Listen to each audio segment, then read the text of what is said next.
बिस्मिल्लाहिर्रहमानिर्रहीम। दाबर दोस्तों, परवेज़ अकरम मुखातिब हूँ। दोस्तों, ये आप देख सकते हो, ये खेत पूरा ये प्याज की जो पनीरी है वो मैं लाया हूँ। ये प्याज की पनीरी आज लगा रहा हूँ, इस पे काम कर रहा हूँ। ये मैंने इसका ये बेड के ऊपर तैयार होती है ये। और बेड के ऊपर प्याज का ये होता है कि प्याज आपको पता है ज़मीन से ऊपर लगता है, तो इसके लिए बेड ज़रूरी है। और प्याज चूँकि प्यासा है, इसको पानी की ज़्यादा ज़रूरत होती है, इसलिए कि इसको नालियाँ बनाएं और बेड के ऊपर ग्रो करें। अगर बेड के ऊपर आप ग्रो नहीं करेंगे तो ये मोटा नहीं होगा, बाहर नहीं आएगा। तो इसको आप लगाते सर, इसको फ़ौरन उसके बाद पानी लगा दें। आप ये देख सकते हो, ये पनीरी है, ये 1 किलो पनीरी लगाया था। और इसमें डिस्टेंस जो है इसका वो फुट बाई 8 इंच या 10 इंच कर लें, यानी फुट बाई 8 इंच या 10 इंच का इसमें डिस्टेंस होना ज़रूरी है। और ये जो है सबसे अच्छा, सबसे पहले आप 2-3 दफ़ा इसकी ज़मीन बनाएं।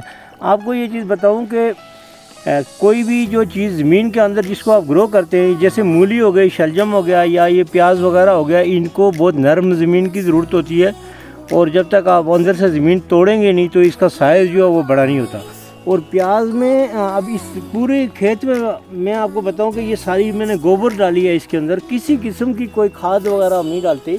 ये थ्रू आउट ऑर्गेनिक जो है हमारी सब्ज़ी होती है। और इसके हम लोग ज़्यादातर गोबर डालेंगे, पत्ते होते हैं या किचन वेस्ट जो खाद होती है वो हम बना के लगा सकते हैं। अदरवाइज़ हम कोई चीज़ इसमें मैं स्पेशली नहीं डालता। मेरी कोई भी चीज़ होगी वो प्योर जो ऑर्गेनिक होती है और उसमें किसी किस्म की कोई मिलावट नहीं होती। ये इतना खेत आप देख सकते हैं कि इसमें 1 किलो पनीरी, चूँकि पंजाब के नहीं है, तो पंजाब में बहुत बड़ी बड़ी ज़मीनें होती हैं, वहाँ पे ये हो सकता है कि आप इसका डिस्टेंस जो है प्याज की जो बूटियाँ होती हैं इनका डिस्टेंस आप कर सकें। लेकिन हमारे में चूँकि इतने बड़े खेत या कोई एकड़ों के हिसाब में जगह नहीं होती, थोड़ा सा एरिया होता है, तो उसमें हमने अपना लगाना होता है। लेकिन यह है कि डिस्टेंस में थोड़ा बहुत फ़र्क हो सकता है। लेकिन हमारा चूँकि अल्लाह ताला की तरफ से ये जो मौसम है ये एक नियामत है। हम उस तरह से अगर ज़मीनें नहीं भी बनाते तो हमारा जो मौसम होता है, वेदर होता है, वो हमें सपोर्ट करता है। क्योंकि हमारे मौसम इस तरह है कि ये जो टेम्परेचर होता है वो कम से कम इस प्याज के लिए ये जो अभी बिल्कुल बराबर है। और अभी जो लोग प्याज लगाते हैं या ज़ाफ़रान की काश्त करते हैं तो उसके लिए भी अक्टूबर में हमें काश्त करना पड़ता है, क्योंकि ये 30 से नीचे 20, 22, 24 से नीचे टेम्परेचर आ जाता है, बल्कि शाम को सर्दी होती है।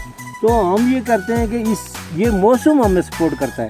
और फिर हम कोई चीज़ ग्रो करेंगे, थोड़ा सा मेहनत करेंगे ज़मीन के अंदर, तो वो चीज़ बहुत अच्छी जो है ना निकल आती है और उसका हमें बेनिफिट हो सकता है। मैं समझता हूँ कि कोई भी आदमी मेहनत जो करे वो ज़मीन के ऊपर थोड़ी सी मेहनत करे, खुद करे।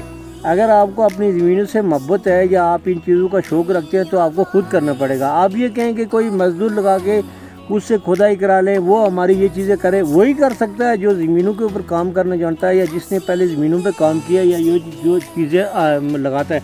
आप ये देखें, ये इसका पानी है, ये इसको पानी चाहिए, ये मैंने लगा दिया तो इसके साथ इसको पानी लगा दिया ताकि इसकी अभी से पानी का बुनियादी मकसद ये होता है कि जब आप किसी भी पौधे को लगाने के बाद उसके ऊपर आप पानी डालते हो तो इसका मतलब कि उसको एयर टाइट कर देते हो। उसका जो है हवा का जो सिस्टम है, कहीं से हवा उसकी जड़ों में ना जाए, उसको पानी की ज़रूरत होती है। अभी ऊपर से अगर मैं ऐसा पानी डाल देता हूँ तो इसके ऊपर ज़रूरी है कि इस तरह पानी डालो ताकि इसकी जड़ों में जो मिट्टी बैठ जाए, इसकी जड़ों में जो है किसी किस्म की हवा का दाखिला ना हो।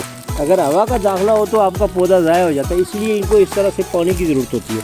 ये तकरीबन जो है आप इसको एयर टाइट कर लेते हैं पानी के बाद। तो ये पानी के बगैर जो है ये चीज़ें मुमकिन नहीं है। प्याज को कम से कम उसके लिए पानी की ज़रूरत है और अच्छी ज़मीन की ज़रूरत होती है। ये आप देखेंगे। इसके अलावा मैं आपको एक बताऊँ, शाख तराशी ज़रूरी होती है। यहाँ पे बड़े दरख्त मैंने काट दिए, चूँकि उनकी वजह से जो नीचे आ रहा है जी, इनको धूप पूरी तरह से नहीं लगती। किसी भी एग्रीकल्चर में ये सब्ज़ी वगैरह या कोई भी चीज़ आप ग्रो करते हो तो उसके लिए कम से कम 8 घंटे धूप चाहिए। अगर 8 घंटे नहीं तो 6 घंटे, नहीं तो 4 घंटे कम से कम आपको किसी भी इन चीज़ों को धूप की ज़रूरत होती है। जब आप नहीं लगाएंगे तो धूप नहीं लगाएंगे तो वो फिर इस तरह से मुमकिन नहीं है। तो इसलिए ये देखो दोस्तों, आज मैंने ये लगाया है तो मेरी कोशिश ये है कि कम से कम 1 किलो पनीरी है, ये 1 किलो पनीरी है। और आप सब लोगों से भी ये कह रहा हूँ कि जो लोग हमारे इस इलाके में प्याज पे आप काम करें, प्याज लगाएं आप। और मुझे पूरा यकीन है कि इसका आपको बेनिफिट ज़रूर होगा। इसमें सब्जियां भी होती हैं, सारा कुछ लगाता हूँ, लेकिन प्याज कम से कम अभी मैं पहली दफ़ा ट्राई कर रहा हूँ, यानी मैं अपनी ज़मीन में, तो मुझे उम्मीद है कि ये बहुत अच्छा होगा। तो आखिर में मैं आप सब दोस्तों से ये कहूँगा कि मेरी वीडियो अगर आप देखते हो तो ज़रूर मेरी वीडियो को लाइक सब्सक्राइब किया करो। इस तरह से एक हेल्प हो जाती है। मैं आप लोगों के लिए वीडियो बनाता हूँ तो आपको मेरी कम से कम ये सपोर्ट करनी चाहिए। तो थैंक यू वेरी मच दोस्तों, इंशाल्लाह फिर अगली वीडियो में तैयार रहें।